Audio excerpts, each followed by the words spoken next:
حلقے لوک سبھا حیدرآباد سے کانگریس لیڈر محمد ولی اللہ سمیر نے دفتر کلکٹر حیدرآباد پہنچ کر پرچہ نامزدگی داخل کر دیا۔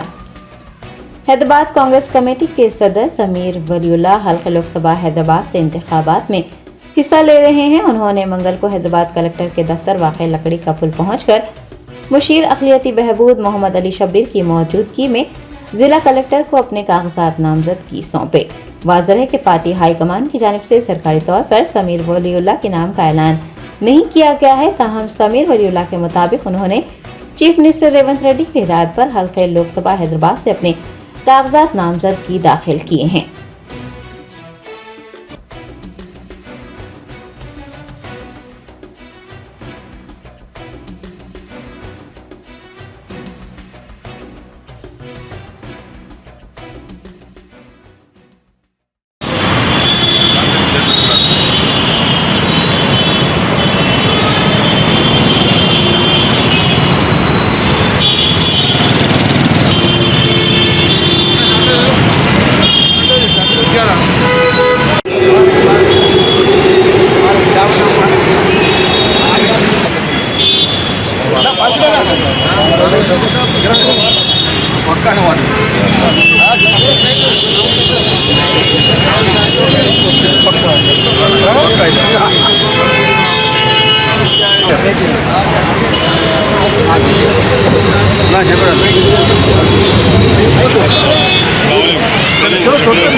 سکسیس دا اسکول کے ذمہ داران کی جانب سے لڑکیوں کی معیاری تعلیم اور دینی ماحول میں تربیت کے لیے ٹولی چوکی اور پرانی حویلی برانچ میں لڑکیوں کے لیے ایکسکلوسیو اسکول کا قیام عمل میں لایا گیا ہے۔ تو جلدی کریں، صحیح وقت پر درست فیصلہ لیں اور اپنی شہزادیوں کی تعلیم کے لیے سکسیس دا اسکول کا انتخاب کریں۔